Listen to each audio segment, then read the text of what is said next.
Down in the trenches of big-time football, you don't expect to find a brain trust. But the starting line of the Nebraska defense could well be the smartest in all of college football. Their combined grade average, A-. The defensive captain, Mike Keeler, majors in marketing. Scott Strasburger passed up a scholarship to Dartmouth to try football and pre-med with the Big Red. Still alive, at least. Mike Tranmer wants to be a veterinarian. His grade average is just 0.2 of a point from perfect. In the past 8 years, Nebraska has had more academic All-Americans than Stanford or Notre Dame or UCLA. The reason? Well, the players point to this woman, Ursula Walsh, who gave up life as a nun to teach the Cornhuskers how to study.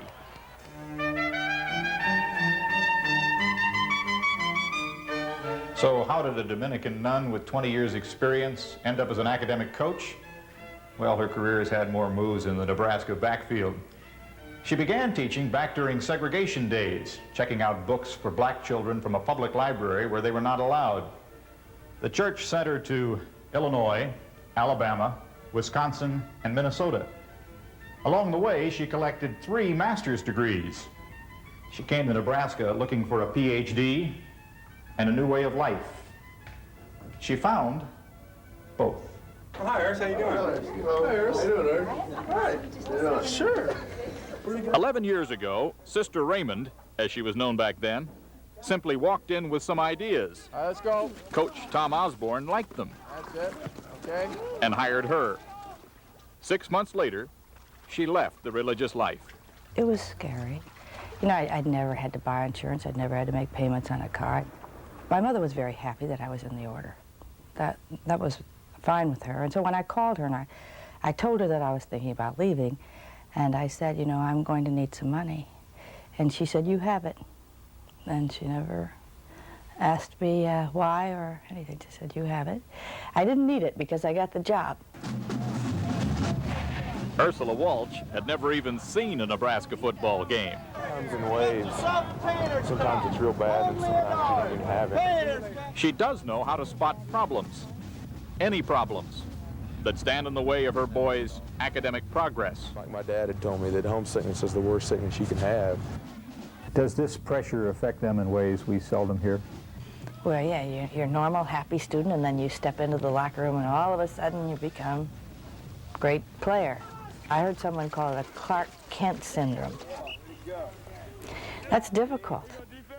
Half of the adjusting entry is bad debt expense. When players have trouble with a course, Miss Walsh takes the course herself. Do you think this is true? And haunts study tables after dinner 4 nights a week. 92% of the football players at Nebraska graduate. That is the highest percentage in the Big 8 Conference. Those who do not must reckon with Ursula Walsh. Anthony Steeles left school 2 years ago to play pro ball with the Boston Breakers. His graduation was shunted aside amid the pressures from agents and recruiters, the press, and his parents. Ursula helped him put things in perspective. They love you when you're here. They love you when you're here and you're putting out all your effort out there and you're winning games for the fans and the coaches and what have you. But after you're gone, when you come back, people look at you and say, didn't you used to play ball here? You don't have to go after a player after he's out of school, and yet you do. It was important for them to graduate. You know, they gave 4 or 5 years to it. They don't have a degree. The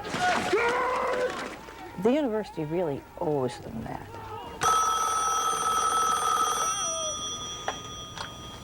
Hello? Ursula? Yeah. Yes, this is Pat Woodruff. Ursula Walsh has been so successful, she is now the academic counselor for all 9 of the men's sports at Nebraska. What's the matter? And the coaches love her. When game plans stall, her boys can see the problem and correct it. They don't have to wait for the highlight films. For today, Bob Dotson, NBC News, Lincoln, Nebraska.